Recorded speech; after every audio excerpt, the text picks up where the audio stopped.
just to warn you that this is basically a work in progress.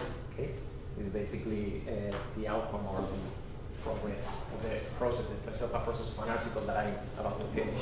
The moment I've been saying that I'm about to finish the article for a while now, just so you know. But it is basically looking at the applications of computational analysis, text analysis tools to a work of Catalan literature, okay, and in this case, stylometric analysis, okay. Just to give you a little bit of my background, okay, talking a bit about what I did before, I basically completed a PhD, as James already said, that combined the analysis of space and with, like, it focused basically in 20th century post-war Catalonia, okay, depictions of space in literature, how those spaces transformed during the 20th century in Catalonia, which it was a kind of a basically very tumultuous moment in the history of Catalonia and the peninsula. I explore notions of individual and collective memory, not only in individuals as the characters of the novel that I explore, but also how they were conceived, and also the reconstruction of subaltern narratives. You have to take into account that Catalan is a minoritized language in the peninsula, in the Iberian Peninsula, and I will talk a little bit about that later. Okay. And what I did in the thesis as well was just mapping both conceptually and geographically. So I basically mapped the contribution of Manuel de Pedro, a 20th century writer, to the reconstruction of Catalan literary space that have been, in a way, censored, like very like censored or interrupted, if we can call it that way, but by the nearly 40-year dictatorship of Franco, of dictator Franco. I used a blended methodology that's like mixing like traditional approaches to space or to spatial humanities and digital humanities approaches as well, using GIS technologies to map some of the works of the author. Okay, and I focus basically on the novelistic corpus of the writer Manuel de Pedro, 1982, who passed in 1990. Okay, and that is the beautiful yellow thesis that came out of that, and it is available to read online, open access in Core if you're interested in reading a little bit more. Okay? But what I'm going to do today is not talking about maps, not about landscape, but about a small experiment that I started. If you have a look at the first time that I had a look at this was way before I started the PhD, when I was doing my master's, and discovered the figure of Pedro, Manuel de Pedro. I was very interested in this Els quaderns del Marc, which is a tetralogy, a Catalan tetralogy, erotic literature written in Catalan, and that people kind of attribute to Manuel de Pedro, okay, or writers and Catalan people in general, they attribute it, but no one has ever written anything to prove or to disprove this term. So I started right before the PhD to have a quick look. We invited a speaker from from Alicante, and I just gave a very short exploratory paper on that. And then after many years, when I was about to finish the PhD, like the best moment to explore all the stuff is when you're about to finish your PhD, when you're not busy at all. Okay, and I decided to go back to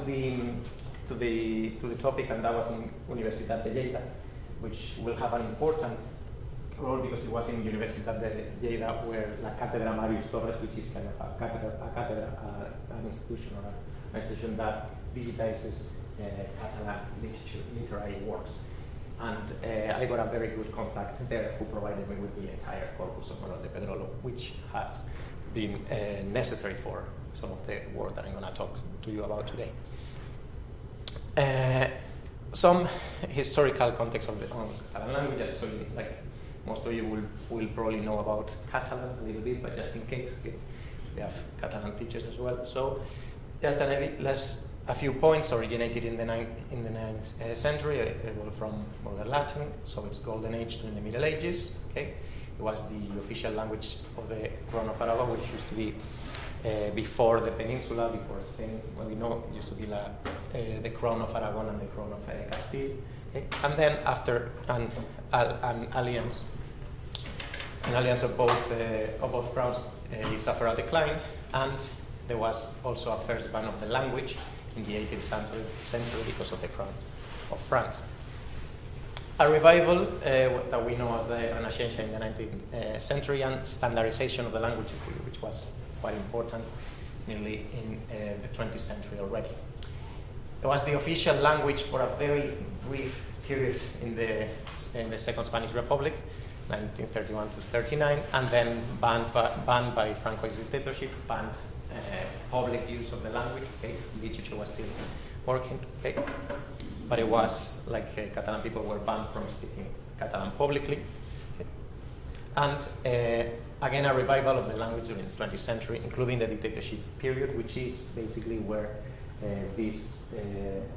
the work that I'm going to talk about is just right after the dictatorship, okay? But it's supposed to have been written during the late 60s, okay? So in the midst of the dictatorship. So just so you have an idea of the context that we're talking about. The language itself, okay? Just some geographical data about it, like you may know about Barcelona, about Catalunya, about Valencia, okay? You have to know about Valencia according to Allo here. So it's very important to know that it's a language that is only spoken like in a native way in Catalonia, which is in the north east of Spain, okay, in frontier with France, and that's why we have, for instance, Catalonia North there, which is basically the Catalan-speaking area in France, okay, and there's also kind of a border, La Franja de Ponent, what it's called, is the border between Catalonia and what is Aragon in the moment. Some in the islands as well. If you've been to Menorca or Mallorca, you've heard something different than Spanish that was Catalan as well. Okay? And then this small island there, which is not geographically, not correctly, but geographically there is Alghero in Italy, which has a little bit of a Catalan-speaking population as well. Okay? Just to give you an idea of the number of speakers, parlants is number of speakers. Okay? Just to situate it between some of the official languages in the European Union, okay, it's in 13 million speakers, okay, and Catalan is not a European official language, okay, just so you have an idea of why, because it's not a nation state, and the nation state that is actually occupied is Spain, and Spanish is the language that is included there, okay. So just so you have a look as well at details from, those were details from the Instituto Ramon Llull, okay? And those are also details from a report in 2017, okay? Having a look at the total number of speakers, okay? And the number that we saw before, okay, Instituto Ramon Llull is always very positive, very kind of encouraging us, but the thing is that out of those speakers, there's a slight difference. There's a difference between who understands Catalan and who speaks, who is able to properly speak Catalan or speak in normal use. So there's 3 million difference there. So basically the last number would be the number of speakers, and the previous one would be the number of people who actually can understand Catalan. Okay? You have to take into account that in Catalonia there's a linguistic policy that basically you have a system of immersion in schools. So when you go to school in the whole area of Catalonia, you go to school through Catalan, you learn maths, physics, everything through Catalan. That is not a law that is heavily enforced in some areas, okay? But it is easier to learn Catalan than in other places. So in a way, what I'm trying to say with this, just to give you some context, is that it is not necessarily an endangered language, okay? Looking at the number of speakers, even though it's declining and it's kind of, it needs to be taken care of, and I'm pro-defending Catalan, okay, as a language. It is not in a very negative and massive situation, okay. What is quite important to take into account as well is that it's in a, like it's suffering from diglossia, it's in a state, it is in a state of diglossia, which is diglossia, we understand it by like two languages living together and people using those languages in certain situations. So there's a lot of people who may switch from Catalan to Spanish the moment he or she sees someone speaking Spanish. So it's kind of in a situation in which there's a choice of using one language or the other, and obviously biggest language in the area is Spanish, okay? And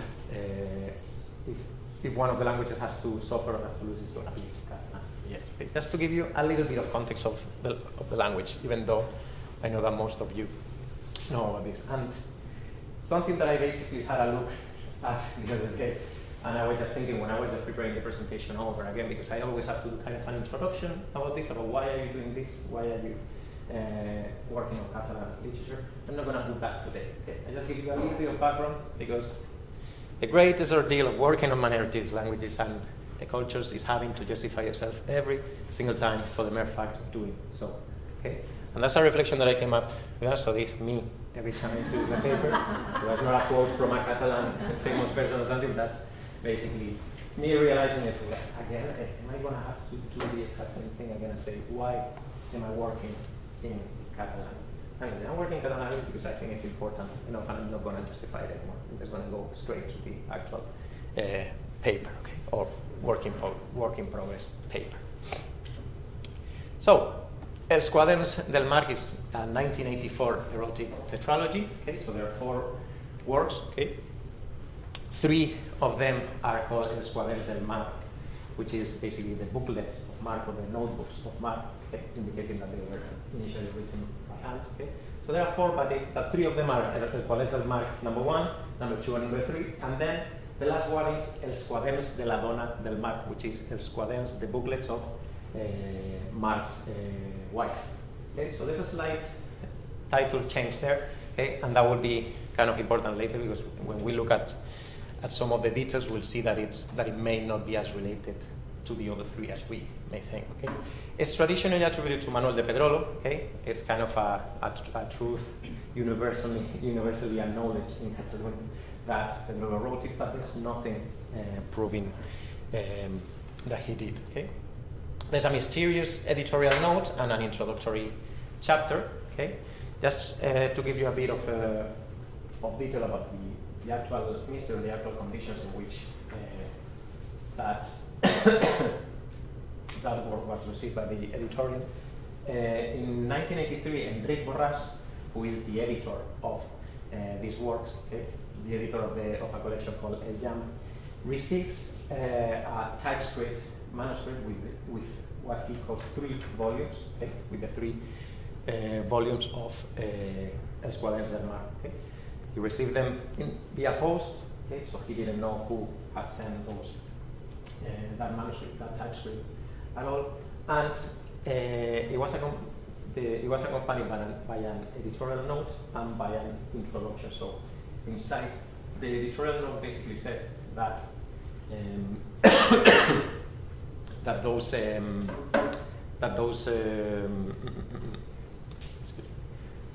booklets or those quaderns were to be published following the instructions in an introduction that followed in the book. Okay, but there was no indication of who would have been the person in charge of the actual work. Okay. What we know about that introductory note is that the person, the anonymous writer that we are looking for, okay, what we know about him is that he himself, like the person who sent those booklets, had received a visit. Like, he describes himself as a male Catalan consolidated writer at the time, so he's famous enough to have fans that come to see him. So that reduces a bit the number of people that we could just have a look at.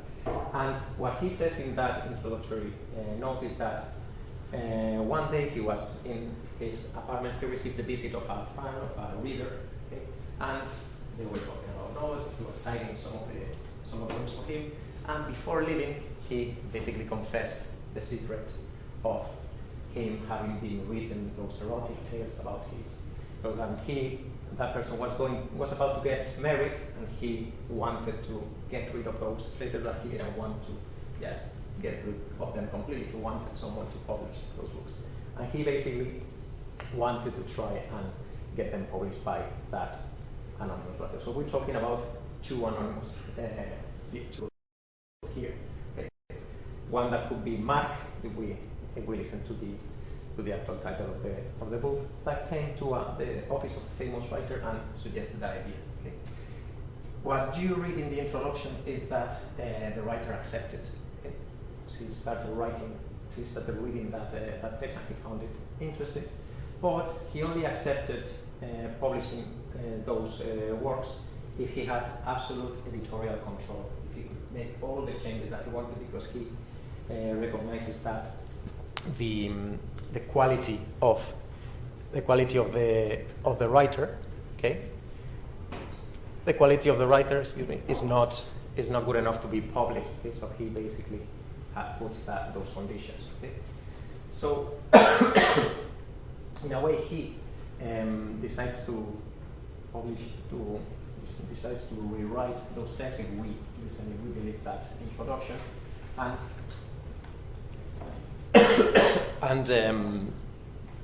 sends, ideally, we believe that introduction, he sends those texts to the editorial.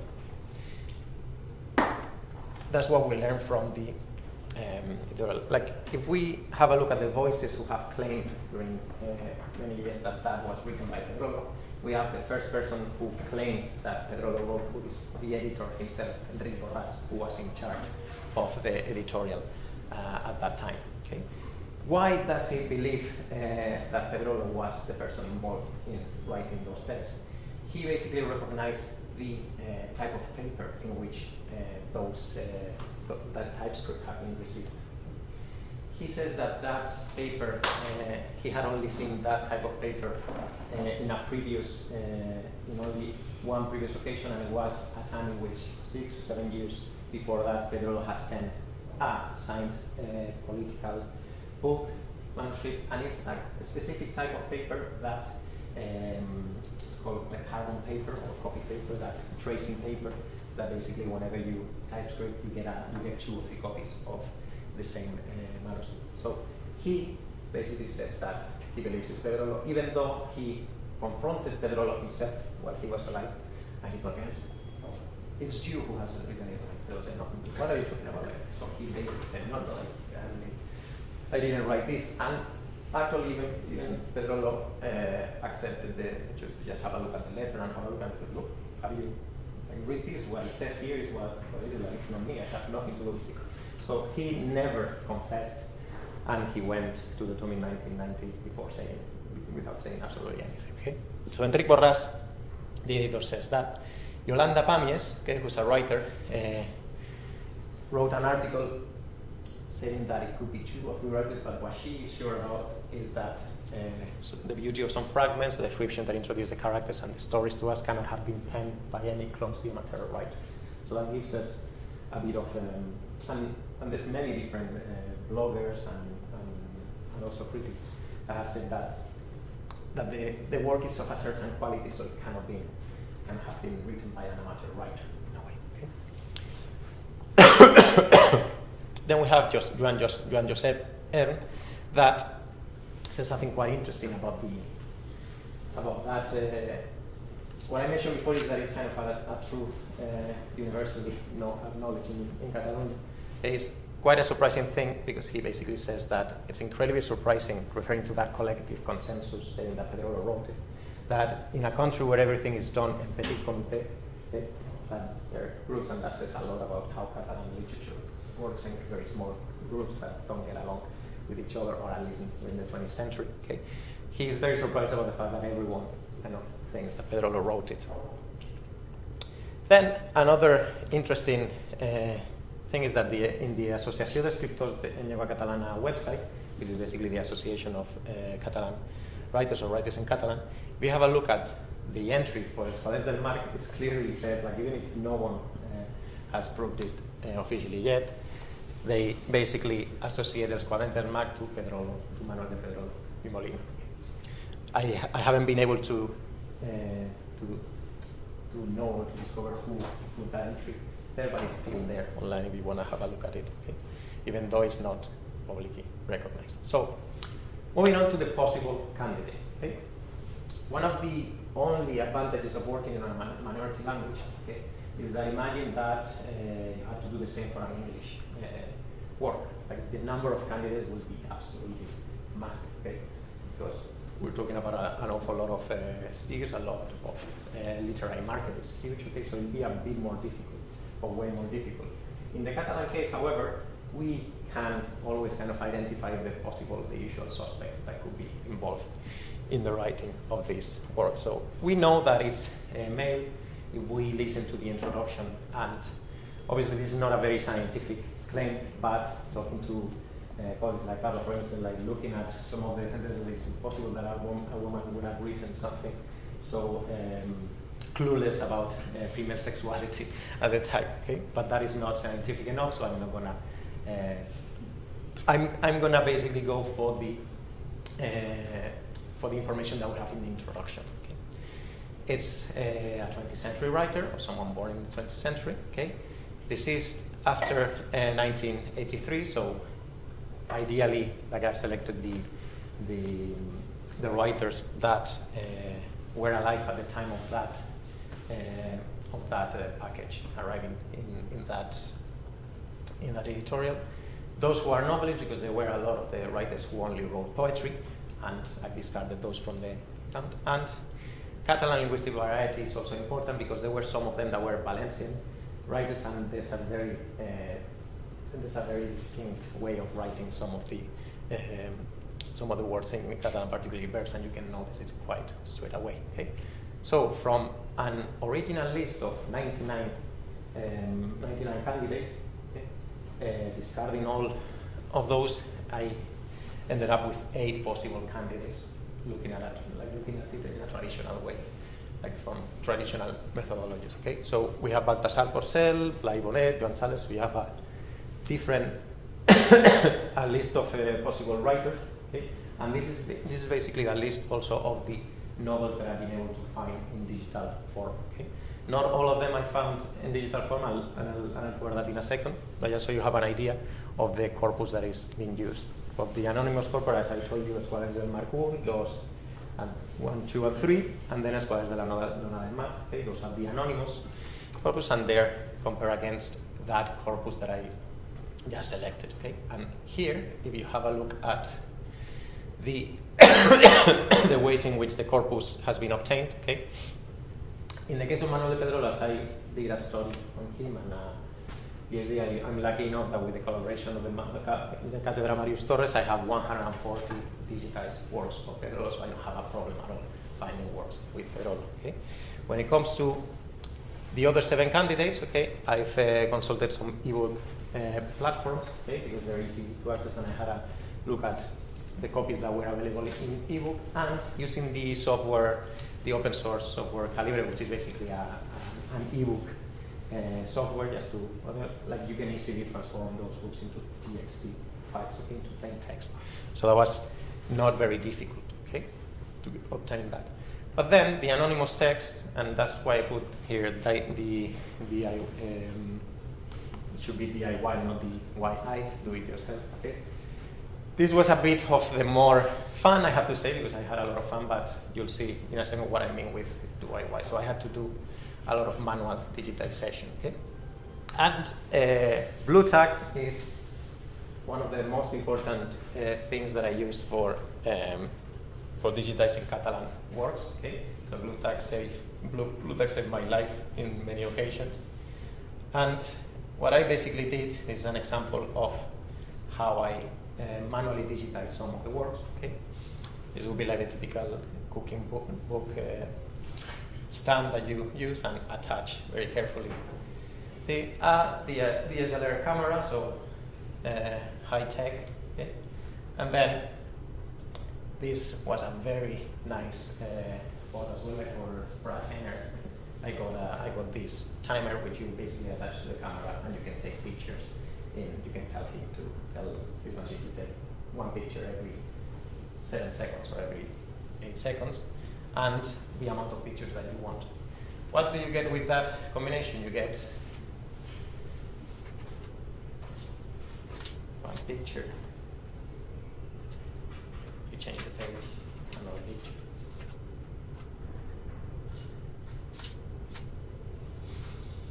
And so. So as you can see, high tech involved in the digitization and a lot of enthusiasm there. Okay? So just so you have an idea of how I do that. Like it looks very tedious there because I did it on purpose just to make it very boring, but in a way, if you really have to do it because you don't have any other source of doing it, you can actually digitize a 200 pages book in 20 minutes, more or less. You get the whole of how it works. Like I digitize all of them in 2 hours or something like that, so it's not a massive thing, it's just getting the trick. Okay? But joking aside, okay, now is when the really good technology comes into place. Okay? Once I had the actual pages, the actual photographs, okay, you have to be very conscious about the quality and the focus of the camera to get very nice quality pictures of the text. Okay, what I did was just OCR, optical character recognition, and what I used was the open source command line software Tesseract, okay, which is fantastic, to be honest. Like, it's really good, and it gives really good results, at least in my case, with Catalan, which includes a Catalan language package as well, and a learning software as well. Like, didn't go into the learning software, but it was really useful, and the results were like I have tried Adobe Acrobat Pro as well, that has an OCR, but it made a lot of mistakes in the Catalan text, because I believe what Adobe does, it reduces the size of the pictures when it does the OCR, so it doesn't read the actual real picture as it is. So if you have a 5 megabytes picture, Adobe will just compress everything and then do the OCR instead of the other way around. So I think that could have been the reason why. Okay, but just so you have a look at Tesseract. Like, after Tesseract, what I basically got was just TXT files. Okay, so here's the moment in which I already have all that corpus in TXT files. But again, there has to be some other additional cleaning done to the text. Why? Because the removal of the first and last pages, which say nothing about the author. Okay, the prologues, which are not always written by the author. Okay? In the case of Pedro, in the case of Catalan literature, there's a lot of prologues and introductions written by the same author. That's something that you see quite a lot, but most of them had to be removed. The covers, publisher information sections, indices, summaries, and any other segments not written by the author, like the pages at the very end, or like any other. So all is left is the literary work itself, and that takes quite a lot of time as well, the cleaning of texts. Then the last place would be renaming of files to comply with the name file format, author name _ title of work text for the Stylo package for our, and here is where the magic happens now in Stylo package, which is kind of the Stylometric analysis software. So once this is also a code, a command line software, okay, that was created by the Computational Statistics crew, Masi, Eder, Jan, Ridiki, and I guess when we had the pleasure of having Masi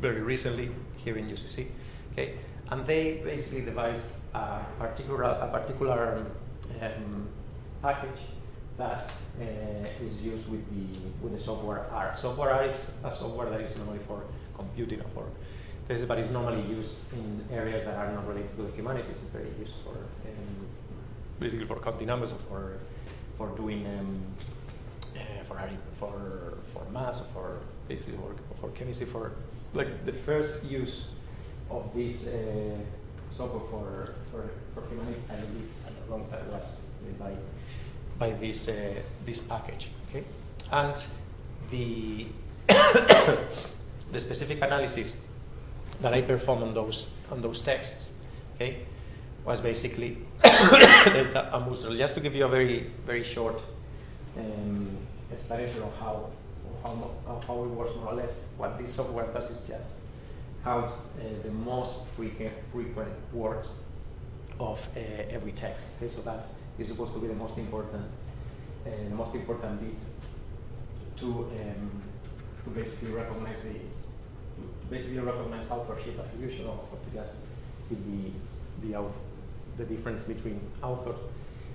What it counts is why I put, because this is always a mistake that I made at the beginning, and I put some there as well.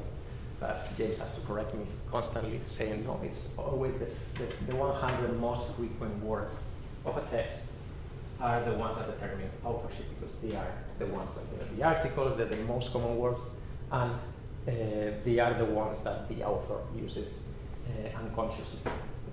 Like if you go up in the analysis more than 100 words or higher, as you're going more into matters of gender or matters of vocabulary, specific vocabulary that you'll find in some novels or others, but you're not looking for authorship in that sense. Okay.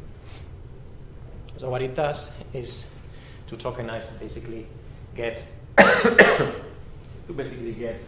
all the words of all the articles, all the things, and counts the repetitions in the text of those words, tokenizing every single word that it finds.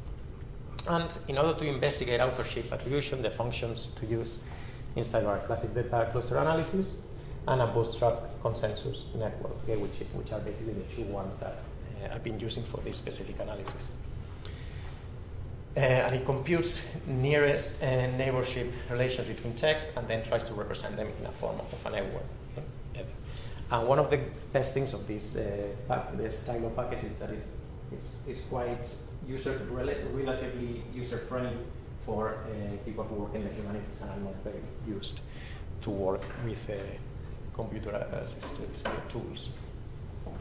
And it also, the good thing also is that it generates the software does not only do the analysis, but it generates the visualization straight away. So this is the first. Well, I probably have to zoom it in a little bit, but just so you have an idea. The red texts that you see here, and there are the anonymous ones. Okay, and what this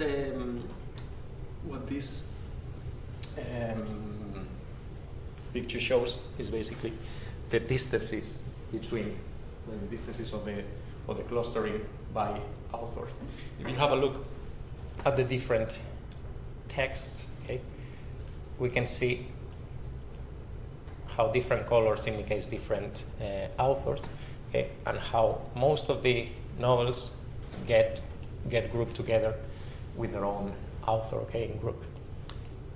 You see here a big cluster with Manuel de Pedro, and some other authors here, okay, and you see clearly that 1, 2, and 3, so anonymous 1, 2, and 3, Esquadrons 1, and 2, and 3, they go somehow closer to Manuel de Pedro, whereas the anonymous, the fourth anonymous text goes a little bit in a different group. It also goes together with some of the Manuel de Pedro works, but is not as clear in a way. Okay, so if we, just for confirmation, we do other one, which is basically the bootstrap consensus tree, we see a bit more clearly here that there's a difference in distance.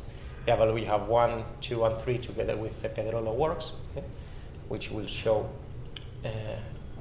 fairly a clean thing. And you see the other one, number 4, that it's a bit more separated in a way from Manuel de Pedrolo's works and some other writers there that may be competing for the attribution, or that may have a similar authorial signature. What I did, just to have a look at it as well, what I did here is just with the entire corpus of Manuel de Pedrolo without the other writers, just to check that the results were a bit similar. Still, number 4 goes together with some of the other works by Pedrolo, but you can see also 1, 2, and 3. And I did the same with only works by Pedrolo, and it's interesting to see how they are clearly separated, like 1, 2, and 3 from number 4. Okay. What are the first conclusions, or some preliminary conclusions from this? Okay. Escuadras del Mar Vol 1, 2, and 3 have a very distinct authorial fingerprint from Volume 4, Escuadras de la Dona del Mar. Okay. And when it comes to Volume 1, 2, and 3, everything indicates that Manuel de Pedrolo's fingerprint is present to some extent. But something that is very particular is the fact that those 3 works are not just spread in between Manuel de Pedro's works. They are three very distinct that cluster together. Okay? And that indicates that there's a fingerprint there, or could be a fingerprint there, that is not only Pedro. Okay? So what could that mean? And one of the theories is that it could be that as Mark a real person. Could we believe the actual introduction and think that is just rewritten by Pedro but not created by Manuel de Pedro, that those three cluster together because they have the same fingerprint or the same original fingerprint that could be that person that brought the texts in. And then Pedro, by rewriting them, inserted kind of his fingerprint, his authorial fingerprint, but not enough to just dilute it with the rest of the works. Because if you have a look, not like if you had a look at the previous picture or at the previous graphic,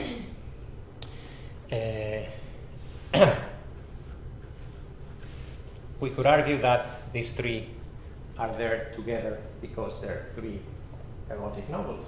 Okay? But as I mentioned before, that is not something that this analysis does not recognize the genre. It only recognizes authors, it only recognizes style. Okay? So even if it's a science fiction work, even if it's the only thing that we may be a bit about would be the time of writing. If the evolution of the style of a writer changes a little bit through time, we could maybe see that perhaps, but this clearly indicates that these three have something in common. Even if they're close to Pedro, they have something in common between the three of them. So those are some of the conclusions. Okay, did Mark really ask Pedro to rewrite and publish his erotic experiences? That could be one of the conclusions. Okay, and it is something that probably James is going to kill me for because I introduced more problems to an already problematic.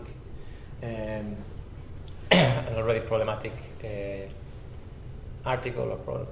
So if we have a look at who wrote volume 4, okay, and this is a very interesting case because if we eliminate from that analysis the writers that were clearly far away from Exponents del Mar, okay, from those anonymous, and we only leave the ones that are pretty close, and we have a quite closer look at it, okay? The same analysis will indicate that Joan Salas is probably the closest candidate. Maybe not. James is laughing because it's not, probably, okay? Or we have a look at that, okay? This is a completely different analysis, but Joan Salas seems to be there, okay? It is not like a bigger analysis or a more in-depth analysis has to be done to just go for those solutions, but just to finish, like before I finish, just to say that if it were to be Joan Salas who wrote that fourth one, that would be a very interesting and a very funny thing, because Joan Salas was the editor of Mercè Rodoreda, which is the most famous and probably the best writer in Catalan literature. Okay? And there was kind of not a fight, but kind of a competition, because Manuel de Pedro wrote 140 works, and he published an awful lot. Okay? And Rodoreda used to have that anxiety of saying, oh, Pedro is publishing again, Pedro is publishing again, and you don't publish anything. Because Rodoreda rewrote and rewrote and rewrote works until they were works of perfection. And even though I did a PhD on Manuel de Pedro, I know by far that Manuel de Pedro is not a fantastic writer. Whereas Mercè Rodoreda is an excellent writer in the quality of his works.